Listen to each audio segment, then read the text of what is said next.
మొదటి ప్రాధాన్యత vote BJP. ఇప్పటివరకు వేసిందా బ్యాలెట్ పేపర్ చూసింది నెంబర్ 1 అని వేయాలి. ఒకటో నెంబరు అంజిరెడ్డి గారు అభ్యర్థి నెంబర్ 1 అనే వేయాలి. మనము ఒకటి కానీ లేకపోతే రైట్ మార్క్ కానీ పెడితే ఓటు చేయాలి. సపోర్ట్ చేయాలి అంటే గ్రాడ్యుయేట్స్ అందరు కలిసి బీజేపీకి చేయాలి. ఇప్పుడు కాంగ్రెస్ పార్టీ మీకే తెలుసు, కాంగ్రెస్ అభ్యర్థి వాళ్ళకు ఒక కార్యకర్త లాగా ఉంటాడు. మీ వైపున ప్రశ్నించేటోళ్ళు అయితే కాదు. మేము ఏది ఉన్నా లేకున్నా మోడీ గారి ప్రభుత్వం అనేది విన్నా సార్ మీరు వేయడం అంతేనా? ఇది నెంబర్ 1 అనే వేయండి. ఒకటి కానీ లేకపోతే ఓఎన్ఈ 1 పెట్టినా రైట్ మార్క్ పెట్టినా చెల్లదు, డిస్క్వాలిఫై అవుతుంది. కాబట్టి నెంబర్ 1 వేయండి. అది కూడా మొదటి ప్రాధాన్యత ఒకటేస్తే సరిపోతుంది. First preference. ఫస్ట్ ప్రిఫరెన్స్ అయితే మనం 2 ఆప్షన్ ఎంచుకున్నా కూడా అది ఉపయోగం లేదు. ఒకటైతే సరిపోతుంది మనకి. బీజేపీకి మీరు అంత సపోర్ట్ చేస్తారు.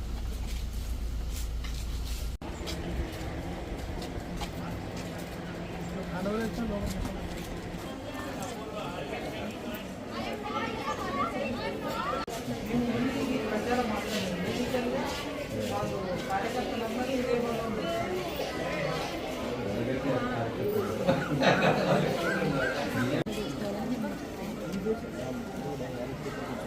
నమస్తే అండి.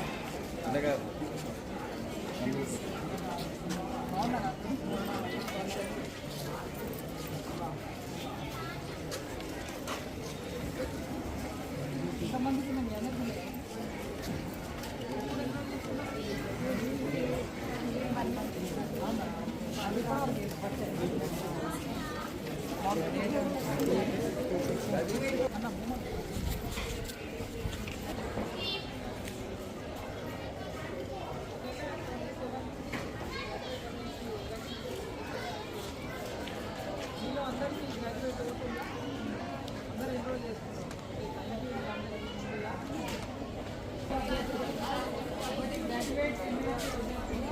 ప్రభుత్వం వస్తే మార్పు వస్తుంది. వాళ్ళు కూడా ఎన్నికలప్పుడు చాలా హామీలు ఇచ్చింది. ఒక ఏడాదికే 2 లక్షల ఉద్యోగాలు ఇస్తామన్నారు. 2 లక్షలు కాదు కదా, కనీసం 2000 ఉద్యోగాలు కూడా ఇవ్వాలి. తర్వాత నిరుద్యోగ వృత్తి ఇస్తామన్నారు. నెలకి 4000 చొప్పున డిగ్రీ పూర్తి చేసిన ప్రతి గ్రాడ్యుయేట్కి కూడా 4000 రూపాయలు ఇస్తామన్నారు.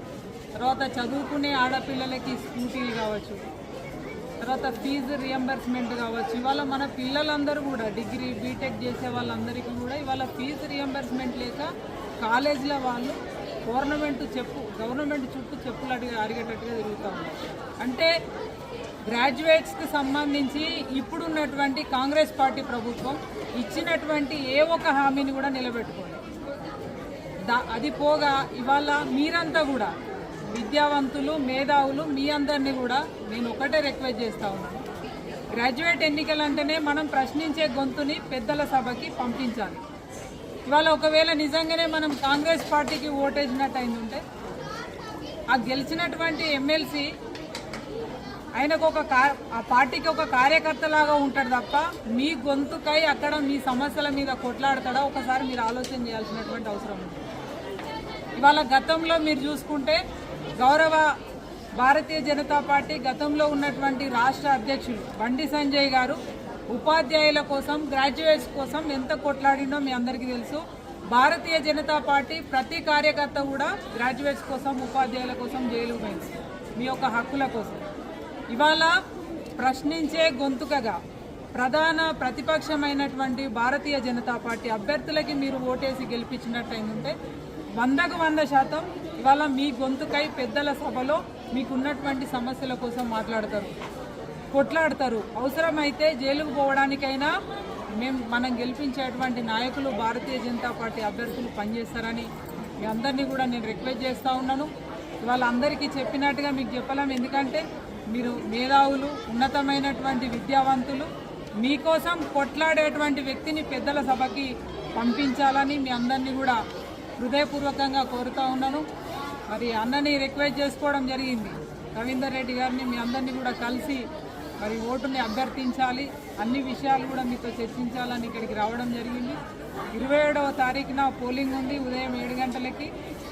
మరి మా అభ్యర్థి ఇక కొమరయ్య గారు నెంబర్ 1 గుర్తులో మీరు నెంబర్ 1 సింబల్ని మొదటి ప్రాధాన్యత ఓటుని మరి వారికి వేసి గెలిపించాలని ఉపాధ్యాయ ఎమ్మెల్సీగా తర్వాత గ్రాడ్యుయేట్ ఎమ్మెల్సీగా అంజిరెడ్డి గారికి మొదటి ప్రాధాన్యత ఓటును మీరు వేయాలని మీ అందరినీ కూడా కోరుతా ఉన్నాను. తప్పకుండా ఇవ్వాలనే కాదు, వీళ్ళు గెలిచిన తర్వాత 100కు 100% మేము అన్ని ఏరియాస్ కూడా తిరుగుతాము.